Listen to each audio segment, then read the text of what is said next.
60 का दशक हिंदी फिल्मों में एक नयापन लेकर आया था। रोमांटिक फिल्में तो 50s से ही बननी शुरू हो गई थी, मगर 60s में उस रोमांस में फैमिली ड्रामा, कॉमेडी ट्रैक के साथ साथ आया कलर। ईस्टमैन कलर में बनी इन फिल्मों को रंगदार फिल्में कहा जाता था। कलर आने के साथ ही नई नई खूबसूरत लोकेशंस भी फिल्म वालों की पहली पसंद बन गई। उस दौर की कितनी ही फिल्मों में कश्मीर की खूबसूरत वादियां देखने को मिलती हैं। एक बदलाव ये भी था कि देश को आज़ाद हुए 10 साल से ज़्यादा हो गए थे और लोग फिल्मों में विशुद्ध मनोरंजन देखना चाहते थे, न कि बेहतर भविष्य की उम्मीद या परेशानियां। इसी पलायनवादी सोच का परिणाम रही 60s की रोमांटिक मसाला फिल्में, जो गीत संगीत से रची बसी होती थी, पर कहानी के नाम पर उनका एक सेट टेम्पलेट होता था। उसी सांचे में कहानी को ढालकर अलग अलग तरह से परोसा जाता था।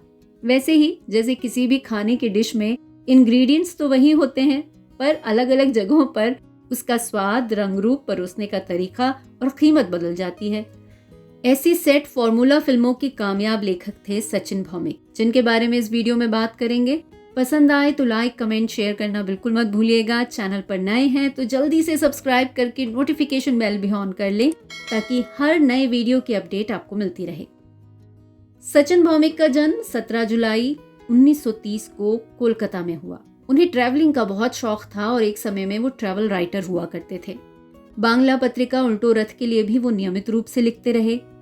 सचिन भौमिक ऐसे समय में हिंदी सिनेमा से जुड़े जब पंडित मुखराम शर्मा और अख्तर उल इमान जैसे दिग्गज फिल्मी लेखन में जगह बनाए हुए थे। सचिन भौमिक बिमल रॉय के साथ काम करना चाहते थे, मगर बहुत कोशिशों के बाद भी ऐसा हो नहीं पाया। तब वो ऋषिकेश मुखर्जी से मिले, जो उस समय अनाड़ी फिल्म का निर्देशन कर रहे थे। इससे पहले उनकी मुसाफिर फिल्म फ्लॉप हो चुकी थी, तो उन्होंने कहा कि अगर ये फिल्म सक्सेसफुल हुई तो हम साथ में काम करेंगे। इसी बीच सचिन भौमिक को उनकी पहली फिल्म मिल गई, जो कि आई 1958 में, मोहन सहगल की लाजवंती। उसका स्क्रीन प्ले सचिन भौमिक ने लिखा था। तूने तो सब कुछ अपनी सौतेली माँ से कहा था ना, मैं तो तेरी माँ। दिन पहले एक ताल में कमल कुंज के अंदर रहता था। लाजवंती एक सफल फिल्म थी, उधर अनाड़ी भी हिट हो गई। फिर सचिन भौमिक ने ऋषिकेश मुखर्जी को अपनी एक कहानी सुनाई, जिसे उन्होंने एक बांग्ला पत्रिका के लिए लिखा था। वो कहानी ऋषिकेश मुखर्जी को बहुत पसंद आई और फिर उसी पर बनाई गई फिल्म अनुराधा, जिसे बेस्ट फीचर फिल्म का राष्ट्रीय पुरस्कार भी मिला। तुम तपस्या और साधना के सामने सर झुका रहे हो ना, तो इसे नहीं, चल उसे दो।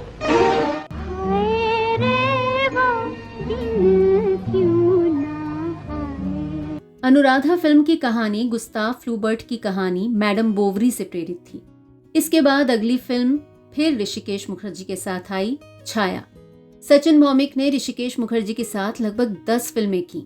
इनमें बीवी और मकान, बेमिसाल, किसी से ना कहना, अच्छा बुरा, झूठी और ऋषिकेश मुखर्जी की आखिरी फिल्म झूठ बोले कौवा काटे के साथ साथ उनकी क्लासिक कॉमेडी गोलमाल भी शामिल है, जिसका स्क्रीन प्ले सचिन भौमिक ने ही लिखा था। गोलमाल है भाई, सब गोलमाल है। जब अमोल पालेकर के लिए कुर्ता बनवाया गया तो दर्जी ने गलती से कुर्ते की लंबाई कम कर दी, मगर ऋषिकेश मुखर्जी ने कुर्ते को वापस नहीं किया, क्योंकि उन्हें फिजूल खर्ची बिल्कुल पसंद नहीं थी। इसीलिए उन्होंने अमोल पालेकर को वही कुर्ता पहनने को कहा और फिर इस सीन में कुर्ते की ऊंचाई को जस्टिफाई करने के लिए ऐसे संवाद डाले गए।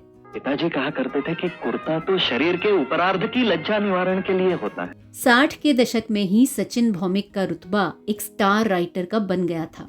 उस समय की उनकी फिल्मों में आई मिलन की बेला, जिद्दी, जानवर, love in Tokyo, an evening in Paris, ब्रह्मचारी, आया सावन झूम के, आन मिलो सजना जैसी सुपरहिट फिल्में शामिल हैं।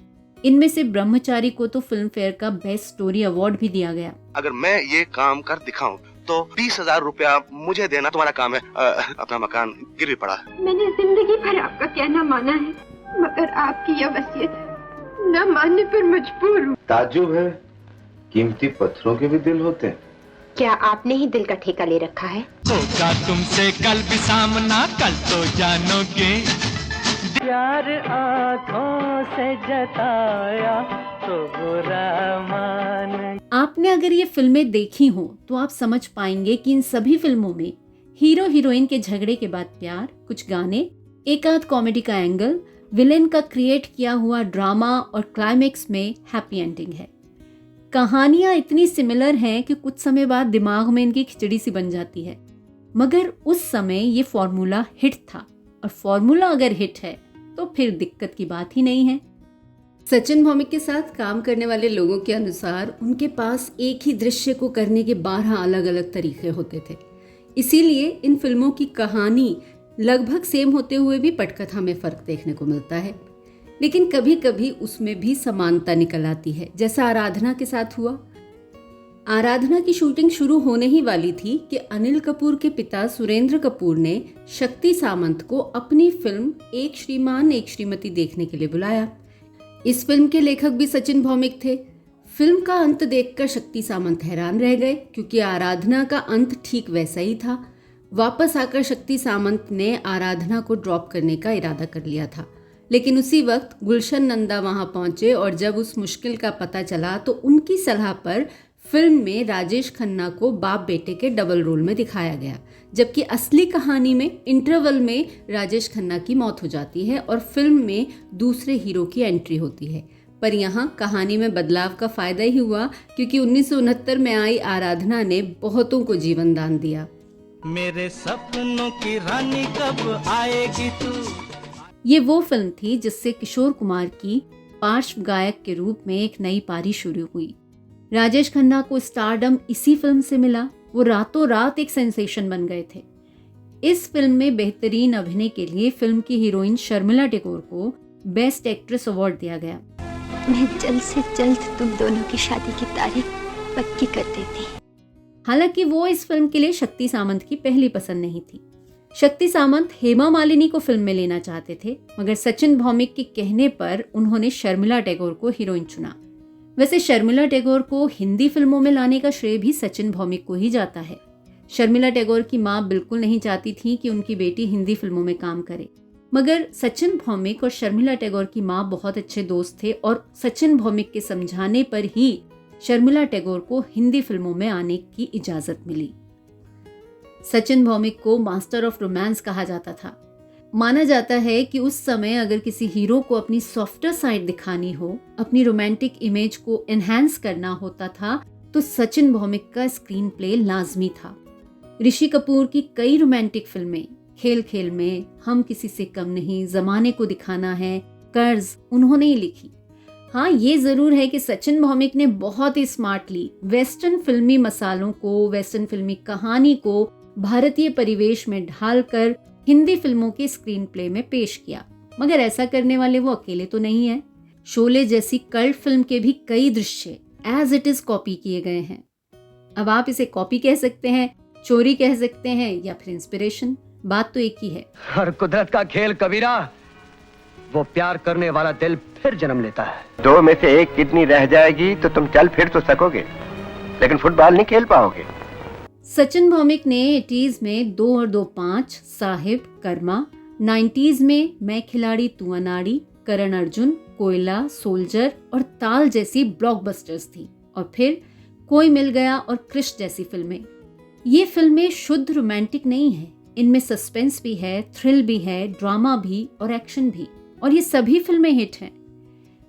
नरगिस से लेकर ऐश्वर्या राय तक और सुनील दत्त से लेकर ऋतिक रोशन तक सबके लिए सचिन भौमिक ने ब्लॉकबस्टर फिल्में लिखी। इंडस्ट्री के ट्रेंड पर और दर्शकों की नब्ज पर उनकी गहरी पकड़ थी। शायद इसीलिए हर बड़े बैनर और हर बड़े निर्देशक का साथ उन्हें मिलता रहा।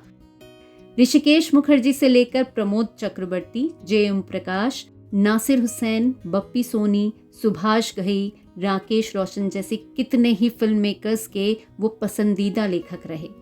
और इसे आप उनकी खुशकिस्मती कह सकते हैं कि उन्होंने हमेशा ए लिस्ट फिल्म मेकर्स के साथ काम किया और उन सभी के साथ उनका एक लंबा एसोसिएशन रहा। प्रमोद चक्रवर्ती के लिए तो उन्होंने करीब 12 फिल्में लिखी। 50 साल तक खुद को इंडस्ट्री में बनाए रखना किसी चमत्कार से कम नहीं है, खासकर एक लेखक के लिए। इतने सालों में पीढ़ियां बदल जाती हैं, उनकी सोच, शौक और पसंद बदल जाती है। सचिन भौमिक के बाद ही कितने लेखक आए, कुछ तो आंधी की तरह छाए भी, मगर उनके जैसी लंबी पारी कोई नहीं खेल पाया। ना ही इतने सालों में उनकी कमर्शियल वैल्यू कम हुई। ये अपने आप में एक अचीवमेंट है, क्योंकि फिल्मों में मनोरंजन की परिभाषा लगातार बदलती रहती है और उस बदलाव के सांचे में खुद को ढालते जाना ही उनकी सबसे बड़ी खूबी थी। इसकी वजह शायद ये भी थी कि उन्हें फिल्मों से प्यार था और देश विदेश की हर फिल्म की जानकारी उन्हें थी, इतनी ज्यादा कि आप उन्हें कोई सीन बताएं और वो तुरंत आपको फिल्म का और कलाकारों का नाम बता देते थे। इसीलिए उन्हें फिल्मी एनसाइक्लोपीडिया भी कहा जाता था। उनकी ज्यादातर फिल्मों का स्क्रीन प्ले भी टोटल फिल्मी ही है, मगर फिल्मों में इतना डूबे होने के बावजूद वो निजी तौर पर फिल्मी इंसान नहीं थे। फिल्म वालों जैसा कोई दिखावा नहीं था, कभी किसी तरह की ईगो क्लैशेस की बातें उनके विषय में नहीं सुनी गईं। नए डायरेक्टर्स के साथ काम करते हुए भी कभी उन्होंने अपनी सीनियरिटी को बीच में नहीं आने दिया। हमेशा डायरेक्टर की बात सुनी और उन्हीं की डिमांड के मुताबिक काम किया। शहरों की गलियों में जब अंधेरा होता है। लेखन के अलावा सचिन भौमिक ने 1973 में एक फिल्म का निर्देशन भी किया। राजा रानी नाम की इस फिल्म में उस समय के सुपरस्टार राजेश खन्ना और शर्मिला टैगोर मुख्य भूमिकाओं में थे, पर फिल्म चली नहीं और फिर दोबारा उन्होंने किसी फिल्म का निर्देशन नहीं किया। सचिन भौमिक जैसी कामयाबी कम लोगों को मिलती है, क्योंकि कम ही लोग ऐसे होते हैं जो समय के साथ खुद को बदलने की क्षमता रखते हैं। सचिन भौमिक खुद को लगातार अपडेट करते रहे, अपने लेखन को इंडस्ट्री के ट्रेंड्स के मुताबिक ढालते रहे, इसीलिए कामयाब रहे।